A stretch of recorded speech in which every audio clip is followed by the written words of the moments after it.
AM. Maksudnya Ya. Surya.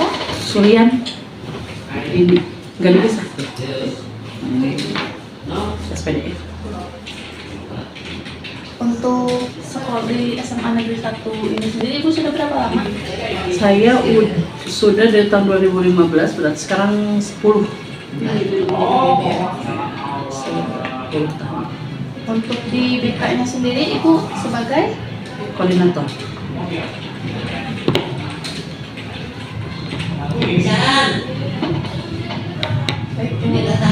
tujuan atau maksud kami datang ke sini yaitu untuk menyelesaikan tugas ujian akhir semester mata kuliah bimbingan konseling untuk menuntaskan wawancara dengan guru BK yang ada di sekolah. Untuk pertanyaannya mungkin oleh Pak Beki Langsung. dari Pak. Oke, terima kasih atas waktunya. Ya. Di sini saya Iti. Saya mungkin di sini akan mengajukan beberapa pertanyaan dari tugas kami. Yang pertama, Sebetulnya kalau program layanan BK itu disesuaikan dengan kebutuhan siswa.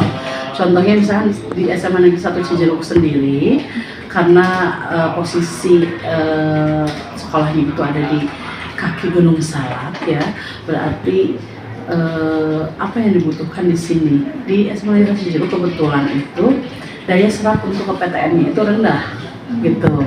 Maka program yang kami buat fokus terhadap itu, RPL, program semester, program tahunan itu disesuaikan dengan kebutuhan yang ada di SMA Negeri 1 Cijeruk. pertanyaan selanjutnya, Kalau di BK sendiri itu kan ada saya sebagai koordinator ya, sebagai kepala BK sendiri. Lalu semuanya selain saya tidak ada yang lain sih. Sebetulnya kalau ditanya struktur di BK sendiri sebetulnya tidak ada struktur. Jabatan begitu ya, seperti ini bagian apa tidak ada sebetulnya, hanya koordinator dengan guru BK itu sendiri, sebetulnya itu aja sih jabatannya. Semuanya memiliki tugas yang sama, bahkan saya saja sebagai koordinator melayani juga siswa begitu, bahkan bukan hanya siswa yang kita layani tetapi juga guru, semua warga sekolah, khususnya murid ya. Terus orang tua juga kalau misalnya ada yang butuh BK gitu dilayani oleh kami gitu, didengarkan, mau bicara dan lain sebagainya kita layani semua dan semua porsinya sama ya. Jadi sebetulnya koordinator tidak mengepalai atau jadi kepala seutuhnya mengatur ini, enggak juga. Saya sebagai koordinator juga melayani kok gitu.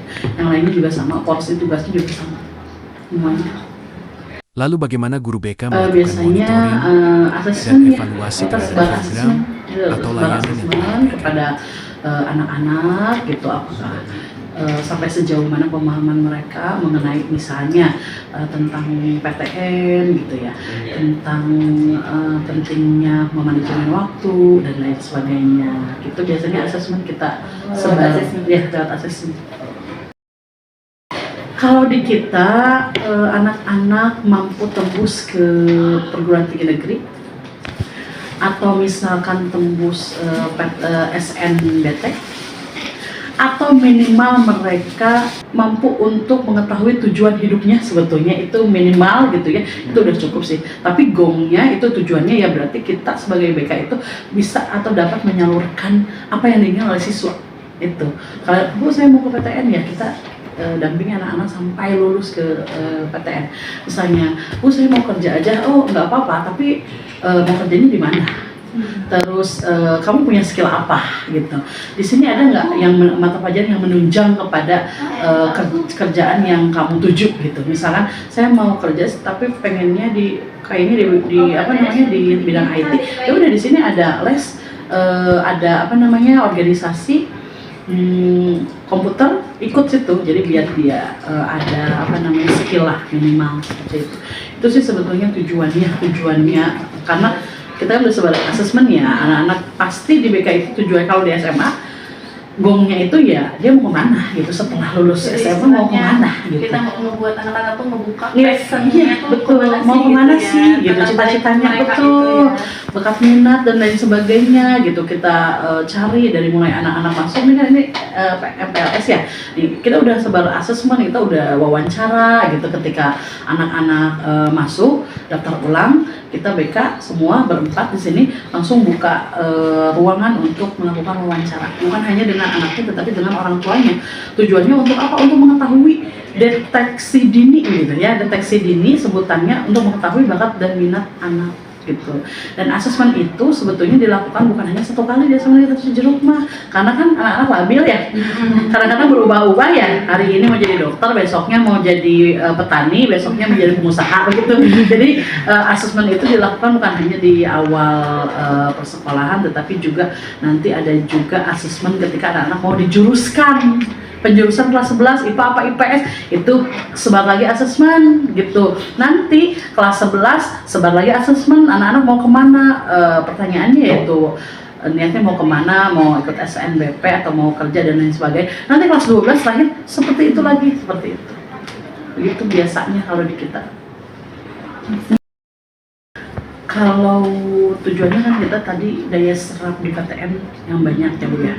Kita ingin anak-anak sekolah kita sama dengan sekolah yang lainnya yang daya serap PTN itu tinggi ya Bu. Ya, ada yang ke UGM, ke ITB gitu dan lain sebagainya, ada yang sampai lulus itu 32, 25. Tahun kemarin alhamdulillah yang lulus SNBP dengan SNBT itu 20 di sini. Itu juga sebuah prestasi yang besar gitu ya Bu ya. Rata-rata kita 9, pernah 8 dan lain sebagainya. Maka dari itu tantangannya adalah ketika anak-anak lulus SNBP itu kan beasiswa dari pemerintah ya. Anak-anak sudah diterima tapi tidak diambil. Sayang banget ya. Karena apa? Ketidaktahuan, kurangnya pemahaman dari orang tua. Gitu. Nggak mau Abu kejauhan. Terus suruh bayar UKT, uang kuliah tunggal, ya kan pasti uang kuliah tunggal pasti ada kan meskipun lulus gitu. Tidak mau, katanya gratis, kok ada bayaran? Padahal itu hanya udah aja sekali gitu kan ya. Nah, hal-hal seperti itu yang mungkin perlu sosialisasi lebih banyak terhadap orang tua, karena kondisi atau karakter masyarakat di lingkungan Cijeruk ini, di lingkungan SMA Negeri 1 Cijeruk ini masih kurang gitu ya. Ada orang tuanya yang hanya lulusan SD, ada orang tuanya yang lulusan SMP. Tapi kalau di sini tantangannya itu, jadi memberikan sosialisasi mengenai pemahaman kepada orang tua mengenai karir gitu, mengenai perkuliahan gitu. Di sini kan banyaknya pamflet ya. Orientasinya kan kerja ya. Jadi orang tua tuh orientasinya nggak kerja, kalau nggak kerja untuk perempuan yang menikah. Nah itu tantangan banget buat kita. Ya orang tua anaknya mau, orang tuanya enggak gitu. Itu selalu. Maka kita awal kemarin kita lakukan wawancara ketika anaknya mau kuliah. Nah saya tanya ke ayah atau ibunya, anaknya mau kuliah, bapak ibunya mau nggak? Gitu. Itu dulu sih sebetulnya. Nah itu dia tantangan banget. Adapun diterima nggak diambil, itu kan dampaknya buat adik-adiknya nggak ditutup jadinya. Kamu sih nggak bisa daftar selama 3 tahun. Katanya sekarang juga ada peraturan bukan hanya memberikan untuk sekolah, tetapi juga akan di blacklist anaknya sendiri, nggak boleh daftar ke universitas negeri manapun walaupun jalur umum selama 3 tahun itu peraturan terbaru. Karena kan kalau hanya kita yang kena imbas kayaknya tidak adil ya. Akhirnya sekarang mungkin ada peraturan baru yaitu dia. Jadi anaknya nggak boleh daftar lagi atau blacklist, nggak boleh daftar ke universitas negeri lain walaupun jalur umum. Lalu sebetulnya kalau misalnya mata pelajaran apa yang bisa diajak kolaborasi dengan BK itu semua. Sebetulnya semua mata pelajaran itu sangat bisa berkolaborasi dengan BK. Karena apa? Karena mata pelajaran lain atau guru-guru yang lain juga memiliki tanggung jawab yang besar atas kesehatan mental anak, atas jenjang karir anak, itu kan semuanya sebetulnya bertanggung jawab, bukan hanya guru BK, ya kan? Oleh karena itu perlu kerjasama dengan guru-guru tentunya, dengan wakil kepala sekolah, apalagi dengan masyarakat juga, atau biasanya nanti setelah semester 2 banyak kampus-kampus yang ikut kerjasama nih sama kita.